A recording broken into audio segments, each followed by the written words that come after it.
Prezados alunos, é um grande prazer estar aqui com vocês hoje. Na aula de hoje nós estaremos discutindo sobre a filosofia de Hegel. Hegel, uma grande personalidade na área da filosofia, uma pessoa muito importante, um teórico que trouxe muitas contribuições além do universo da filosofia geral, também grandes contribuições para o pensamento da filosofia do direito. Nós estamos tratando de um filósofo do início do século XIX, que vai, em outras palavras, trazer o homem como um ser histórico. Esse homem, na realidade, que faz o seu presente, que tem uma característica voltada à perspectiva de um espírito, relacionado principalmente a essa característica histórica, ou seja, esse homem faz efetivamente o presente, ele participa da construção desse presente. Nesse sentido, nós estaremos trabalhando basicamente com o texto ao qual havia indicado para vocês, da obra Curso da Filosofia do Direito, que são dos autores Eduardo Bittar e Guilherme Almeida, que traz para nós basicamente no capítulo 17 desse livro a ideia de Hegel, a razão e a história do direito. Dentro desses subcapítulos nós temos a análise do sistema hegeliano, nós temos a ideia da doutrina hegeliana, nós temos a ideia de justiça, direito para Hegel, e também a análise que nós teríamos relacionada ao direito e estado ético para Hegel. Então ele vai trazer essas contribuições para nós e nós estaremos então analisando a perspectiva de acordo com a indicação do autor da obra A Filosofia do Direito, ou seja, Curso de Filosofia do Direito. Então, dentro dessa relação, nós vamos observar alguns slides que eu estarei apresentando para vocês, que são então retirados, esses textos são retirados do livro ao qual eu indiquei para vocês, ok? Vamos observar então o nosso primeiro slide. Friedrich Hegel foi um filósofo alemão, um dos criadores do sistema filosófico chamado idealismo absoluto. Hegel, 1770 a 1871, nasceu em Stuttgart, na Alemanha, no dia 27 de agosto de 1970. Os primeiros escritos de Hegel direcionavam aos assuntos teológicos, porém Hegel não seguiu a carreira eclesiástica. Preferiu se dedicar aos estudos da literatura e da filosofia grega. Em 1796, Hegel mudou-se para Frankfurt. Em 1801, habilitou-se como livre docente da Universidade de Jena. Podemos perceber que a influência de Hegel vai ser muito forte ao deixar de lado a sua perspectiva já trazida de aspectos familiares. Então a gente vai perceber que basicamente ele vai seguir por esse caminho mais voltado à crítica à intelectualidade e obviamente o seu contato com a filosofia da antiguidade vai trazer muito essa relação de que Hegel desenvolve as suas teorias dentro de um princípio crítico e ao mesmo tempo ele vai trazer informações, crescimentos, teorias novas relacionadas à crítica sobre essas teorias que ele apresenta. Vejamos o segundo slide. Hegel ele tem algumas obras importantes aqui que nós precisamos citar. Então nós temos aí a ideia de Fenomenologia do Espírito, uma obra de 1807, A Ciência da Lógica, 1812 a 1816, Enciclopédia das Ciências Filosóficas, 1817, Elementos da Filosofia do Direito. Esse aspecto é extremamente importante aqui que a gente precisa citar. Essa obra ela vai ter uma contribuição muito grande porque ele já traz um certo amadurecimento relacionado a essa perspectiva e análise crítica sobre o direito. Voltamos ao slide. Lições sobre a filosofia da religião, lições sobre a história da filosofia e lições sobre a estética. Então, nesse sentido, a gente observa que grande parte das obras que são relacionadas à produção de Hegel, elas vão trazer diversos conceitos sobre a sociedade. Então, se nós pensarmos, por exemplo, essa ideia do comportamento, a característica da religião, a característica do direito, a própria característica da história, a relação da estética, nós estamos dentro daquele princípio básico da filosofia que vai discutir todas essas perspectivas produzidas na sociedade. Então nós encontramos esse pensamento muito forte na antiguidade. E ele vai trazer essa perspectiva e vai reformular suas ideias, trazendo novos conceitos quando vai tratar basicamente desses assuntos do período ao qual ele viveu. Vejamos o próximo slide. A obra hegeliana possui um viés essencialmente racionalista.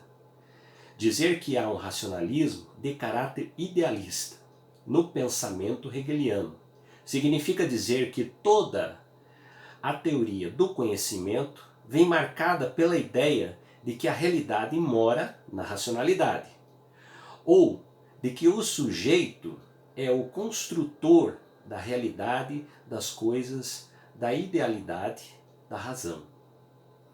Nada existe fora do pensamento, pois o que é conhecido é já pensamento. Então ele traz para nós essa perspectiva. Então quando se fala que é o construtor da realidade, nós estamos trazendo esse viés da racionalidade pensada por Hegel. Então ele vai trazer essa perspectiva da idealização da razão, dessa perspectiva da realidade, que vão, em outras palavras, trazer para nós essa forma diferenciada de se pensar, então, essa chamada realidade, o presente. Vamos então ao nosso próximo slide. Porém, quando se afirma que Hegel se encontrará uma filosofia racionalista, também é crucial diferenciar a doutrina elaborada por Hegel daquela elaborada por outros racionalistas, sobretudo daquela elaborada por Kant. Entre dois racionalistas como Kant e Hegel, por exemplo, há uma diferença substancial que consiste num salto no sentido da concreção dialética, onde a empiria, o ser, a razão, deve ser, se unem de modo indiferenciável. Então, veja só, ele vai trazer também algumas críticas relacionadas a alguns outros teóricos. Mas, ao mesmo tempo, é importante a gente pensar que essa ideia do racionalismo, da racionalidade, ela vai estar presente em todos os assuntos, todos os temas que Hegel vem a trazer para nós. Vejamos então o nosso próximo slide. A concreção dialética está presente no pensamento hegeliano, de modo a marcar no meio do elemento histórico, pois para Hegel a realização do espírito se dá na história, preocupação que está ausente na reflexão kantiana. Hegel traz para nós essa perspectiva extremamente importante. Por quê? Quando ele vai falar no espírito, ele está falando dessa concretização que existe nessa perspectiva histórica que se constrói pela pessoa. Então essa relação, por exemplo, você vai perceber que é um fator importante quando discutimos Hegel. Então falar do espírito é falar, em outras palavras, de uma característica que vai trazer essa relação, né, que é a construção desse presente. Ou seja, esse homem participa dessa concepção do presente. E aí a gente está falando dessa relação também do espírito. Vejamos o próximo slide. Habermas aponta Hegel como o primeiro pensador a ter consciência completa de que a modernidade havia de se tornar objeto de reflexão e justificação, e o contexto da modernidade. Com essa preocupação, é o que a filosofia do direito de Hegel passará, então, a representar um desafio intelectual no sentido de identificar uma possível relação entre a objetividade do Estado e a subjetividade dos indivíduos. Nesse ponto, nós podemos agora começar a elaborar, a trazer o pensamento de Hegel. Por quê? Porque ele dá duas dicas importantes para nós aqui.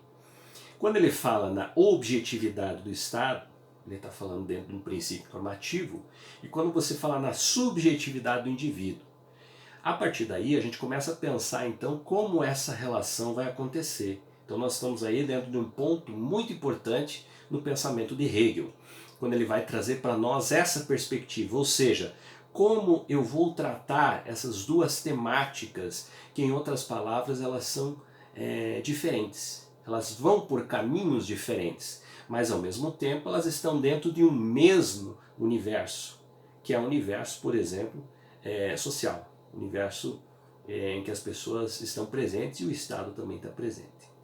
Observamos então o nosso próximo slide. Doutrina hegeliana.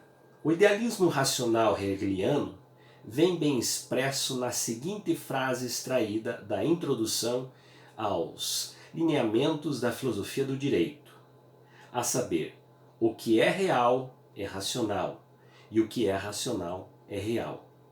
Para Hegel, o espírito torna-se um ser para si, autonomia humana, à medida que se liberta e se distingue do ser em si, no caso, relaciona-se à natureza. A vida humana não é simplesmente existência, mas sobretudo existência consciente. É importante a gente pensar que quando Hegel vai falar nesse processo da consciência, ele fala basicamente assim num princípio em que essa sociedade já atingiu, né, um processo evolutivo que chega a esse princípio da consciência. Então aí nós poderíamos dizer que é também um avanço nas discussões que Hegel traz para nós, ou seja, ele vai diante dessa realidade. Só que não podemos esquecer, né, que nós estamos tratando aquelas duas perspectivas que nós vimos anteriormente, que é a relação, por exemplo, da ideia do Estado e a relação do indivíduo, que tem caminhos diferenciados e eles estão dentro de um mesmo universo. Vamos observar o próximo slide. Assim, é impossível que o Espírito Absoluto manifeste-se sem que tenha havido anteriormente uma progressiva evolução do espírito subjetivo, mas que isso é uma gradação também de importância que se deve ter presente na trilogia dos espíritos em Hegel, pois se a razão, o espírito subjetivo, é importante para o homem, filosofia também sumamente importante para o homem, no caso, o espírito absoluto. Voltamos a essa característica, voltamos a falar então dessa ideia do subjetivo e do absoluto, dentro da relação, por exemplo, do que Hegel discute sobre a ideia do espírito. Vejamos então a sequência dos slides. A moralidade é a liberdade voltada para o sujeito, que dela se vale, que dela se utiliza, por meio dela valora a sociedade e as pessoas, os fatos, os acontecimentos e, portanto, infinita para si, que se projeta para dentro. Esta é a liberdade para si. O costume é a objetivação do que mora no sujeito em termos de moralidade. E mais do que isso, a síntese, o costume, entre o direito, visto como a tese, e a moral, que seria a antítese. Esta é a liberdade feita, o objeto social e o coletivo do comportamento. Essas são as três partes do espírito objetivo, ou seja, do desdobramento dialético da noção de vontade. Vejam só, quando nós falamos basicamente na ideia de tese, de antítese e de síntese, nós estamos relacionando esse pensamento, que seria basicamente a ideia de que uma tese ela é superada pela antítese, e essa relação da síntese, que é a relação entre esses dois universos, vai efetivamente promover lá na frente uma nova tese. Então, consequentemente, esse processo ele não para, ele vai se construindo de forma infinita. Por quê? Porque o conhecimento, aí falamos numa vertente filosófica, né, dentro dessa realidade que nós estamos falando de Hegel, o conhecimento ele é o quê? Novamente reformulado, novamente construído. Então é dentro dessa relação que a gente pode pensar, por exemplo, essa linha de raciocínio que Hegel traz para nós aqui, quando ele discute essa perspectiva, por exemplo, voltada à análise da realidade, né, dos seus conceitos, da sociedade, da forma de pensar, da expansão da consciência, né, toda essa relação que ele traz para nós. Observemos então o próximo slide.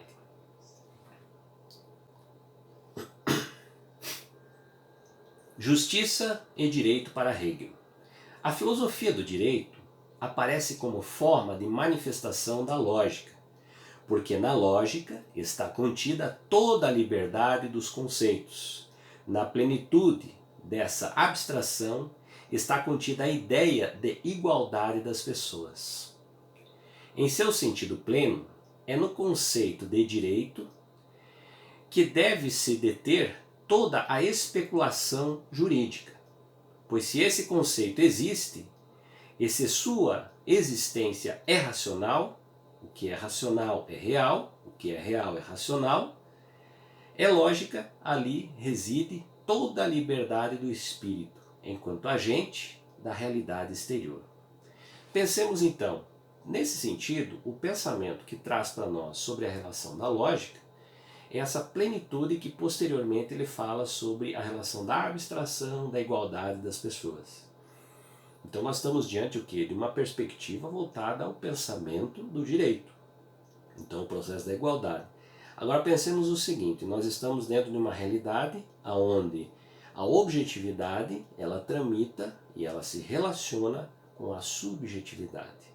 Então nós estamos diante de dois universos. Ele reafirma para nós aqui nesse slide, ou seja, esse comentário que ele faz para nós, que é os dois pontos aqui que são importantes, que serão discutidos por ele, ou seja, já são discutidos por ele dentro das suas teorias. Observemos então a sequência dos slides. Então, para nós, a essência do direito, máxima liberdade, face acontecimento do direito, a liberdade concreta, manifestando-se neste ou naquele conjunto de leis, desta ou daquele estado, desta ou daquela cultura. Assim surgem as leis, os códigos, o direito positivo, as concretizações que são da noção abstrata do direito. Bom, aí nós temos então uma relação muito importante, né? Se você fala, por exemplo, da essência do direito, da máxima liberdade, e você fala do acontecimento, ou seja, da aplicabilidade do direito, que seria a liberdade concretizada, nós estamos então dentro dessa relação da formação das leis, né? E obviamente daquela questão em que o Estado está presente dentro desse universo. Então é uma perspectiva que ele começa a analisar então como esses dois universos começam a se relacionar. Então é dentro dessa característica a sua crítica se constrói. Vejamos o próximo slide. A aproximação do direito positivo, na máxima racionalidade, se dá à medida em que se alcança a noção do sistema de harmonia racional, de todo orgânico, de um mundo controlado, feito legislação. É nesse momento que aparece clara a preocupação racionalista de Hegel, de ver preponderar o direito positivo sobre o direito costumeiro, o direito legislativo sobre o não legislado, o direito organizado com relação ao direito não organizado, espontâneo, mera ocorrência, mera manifestação costumeira. Pensemos então, duas características aqui, costumeiro, costumes, né? Nós estamos falando de como a sociedade se relaciona, como a sociedade, por exemplo, se comporta. E a ideia, por exemplo, né, da característica do direito legitimado, do direito que é posto, né? Então, nesse sentido, você tem o quê? Você tem essas duas características que são o suporte também da sua análise, da sua compreensão, né? Que vai, em outras palavras, trazer os princípios aí que vão se construir em função de algumas contradições, né, que Hegel, por exemplo, vai trazer para nós. É claro que falar, por exemplo, das teorias dele, a gente está falando assim de um conceito que não há possibilidade da gente simplificar. Eles são, de certa forma, extremamente complexos. A gente está fazendo aqui uma introdução, né, que seria basicamente o entendimento que nós temos assim de forma geral no pensamento de Hegel. Ele vai se desdobrar em vários outros mecanismos aí, quando especificamente ele vai discutir alguns aspectos mais aprofundados sobre o direito. Vamos à sequência dos slides. Direito e Estado ético. O Estado aparece no contexto da filosofia do direito hegeliano como um elemento primordial da formação dos direitos. Nesse sentido, o Estado é a manifestação também do espírito. Nele, estando imersas as noções de moralidade e de liberdade, e é assim que pode cumprir a sua missão racional. Em outras palavras, o que nós temos então? O Estado ele deve ser o que? O reflexo desse complexo construído nessa relação da moralidade, né? Ou seja, esse princípio do contexto da filosofia do direito vai partir dessa relação. Então, como essas duas coisas se constroem e como vai ocorrer também essas contradições, né? Porque se é o reflexo, basicamente, na teoria nós não teríamos essa relação, por exemplo, da contradição, mas ela existe, ela está presente dentro desse universo, né? Vejamos então o nosso próximo slide. O costume tem o Estado na sua existência imediata, na consciência de si, no saber e na atividade do indivíduo. Tem a sua existência imediata, enquanto o indivíduo obtém sua liberdade substancial ligando-se ao Estado, como a sua essência, como ao fim e ao produto de sua atividade. Esse texto, então, ele foi tirado aqui dos princípios da filosofia do direito, né, de Hegel, e traz para nós essa completude, ou seja, essa característica muito voltada a essa relação que ele traz para nós, subjetivo individual, do objetivo, do coletivo, né, que se relaciona basicamente com essa ideia da representação que nós temos então aqui da ideia de cultura, moral, política, direito. Então, essa ideia do absoluto, né, quando ele vem dentro dessa relação do absoluto, nós estamos falando dessa autoconsciência, ou seja, através de uma filosofia que vai chegar até aí, nesse pensamento, que vai discutir essas questões. Então é importante a gente pensar que essa concepção, por exemplo, do Hegel, ele está dentro desse universo, ou seja, fala dos costumes, ele fala do princípio, por exemplo, da normatividade do Estado, dessa relação, dessa representatividade. Então em outras palavras, um texto assim, não muito longo que eu passei para vocês, né? Mas de certa forma ele traz esses conceitos básicos aqui para a gente poder então entender o pensamento de Hegel, que é muito importante, que é uma contribuição muito substanciosa que a gente tem quando a gente vai discutir, por exemplo, a filosofia do direito. Ok? A todos vocês, espero que tenha contribuído, né? Principalmente na leitura de vocês, que vocês estarão fazendo sobre esse texto que foi comentado aqui. Espero que esse trabalho aqui venha a dar continuidade no pensamento e nas pesquisas relacionadas, por exemplo, a Hegel e a filosofia do direito. A todos, muito obrigado.